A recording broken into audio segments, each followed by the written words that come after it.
Well, good morning again, everybody. This is Harold with WorldTVOnDemand.com.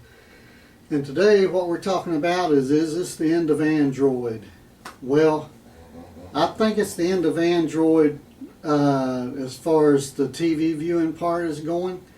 But if you have an Android box, you can still use it and still update it, program it, and do all the things that you normally would do with your Android box. But the new Linux system, which is basically a small computer, it's going to be a lot better, a lot faster, more stable. And I'm going to show you what I have here now. And it's been out for about 3 years, and they're on their third generation. And I'm going to show you some options with it, and then show you how to use it. So I'm going to move the camera closer to the table. There's somebody outside with a chainsaw going. I don't know what's going on. But anyway, let me show you the options you have with this new Linux board that you're going to be able to view all your TV shows, movies, and sports with. So let me show you that. So this is the Pi 2 and the Pi 3. And I'm just going to show you this is a pen. So that's how big they are. They're not very big. And also, so I'm going to show you here. This is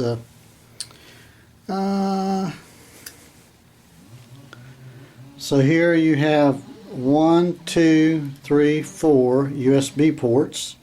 You have your Ethernet.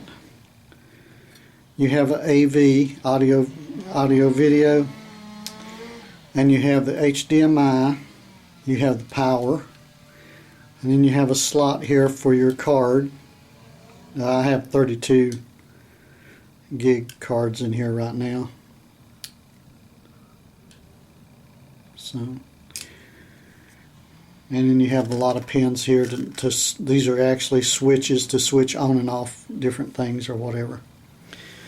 So, and then the Pi 3 doesn't look much different. Looks can be deceiving.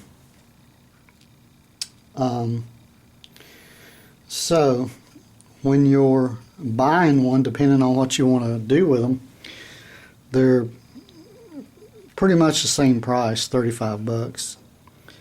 And but the Pi 3, you can see a little bit difference in the board here, and over here you have a few more things. The Pi 3 has built-in Wi-Fi and built-in Bluetooth. Let me just go down the list here and tell you what all it's got.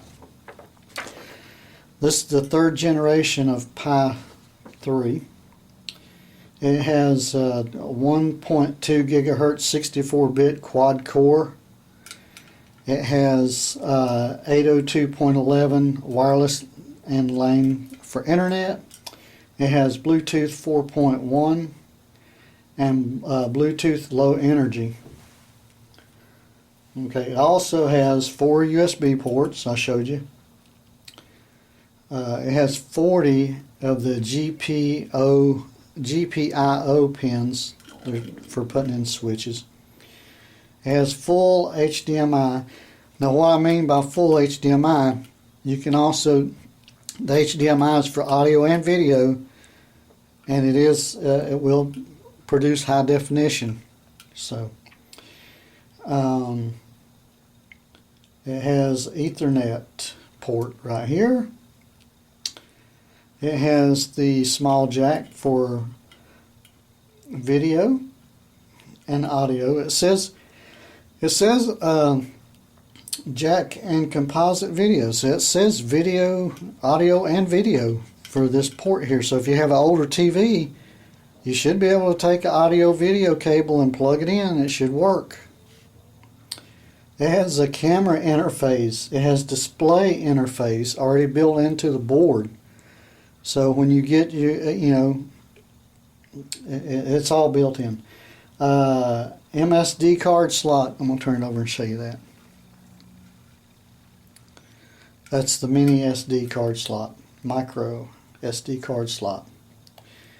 It has a video cord IV 3D graphics core.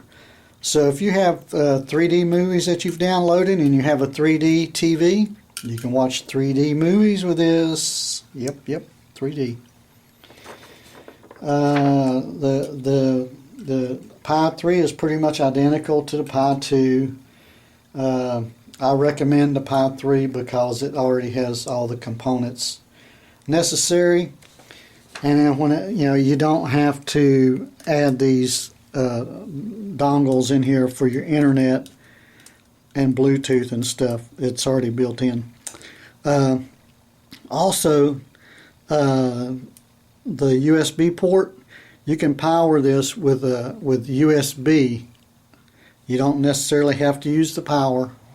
You can use a USB cord to power this up, but it will run faster and better if you plug it in with the power adapter and plug it into the wall. It'll work much better. So I'm going to try that. I'm going to try later. I'm going to try this audio video because I haven't tried that yet. I've tried the HDMI and that works great. So that's all about the board and what you get when you order this. This is all you get. You do not get a SD card. The board will not be programmed. There's nothing here to program because the operating system, you're going to put the operating system on the flash, on the SD card.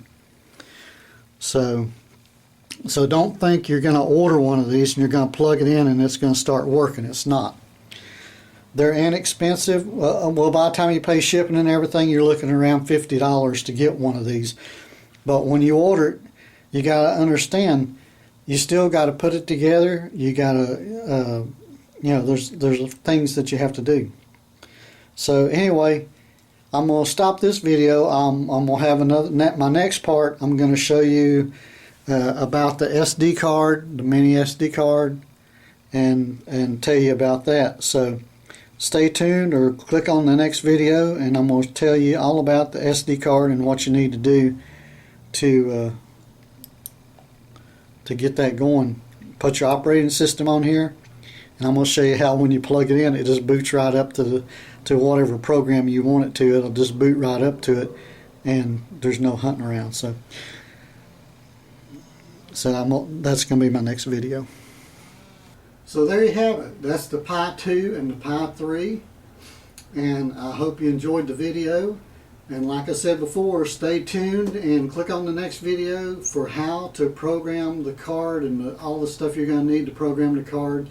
And when you put the card in and then plug your Raspberry in, it's just going to boot right up to whatever you want to do, and it's going to be great. It's faster, less buffering or no buffering, and it really works more like a computer than it does the Android. It just works a lot better. It's a lot more stable operating system, and Linux is a lot more stable than Android would ever be. So anyway, this is Harold with World TV On Demand coming to you again, and I hope you enjoyed the video. Please give me a thumbs up, a like, and subscribe. Watch my next video.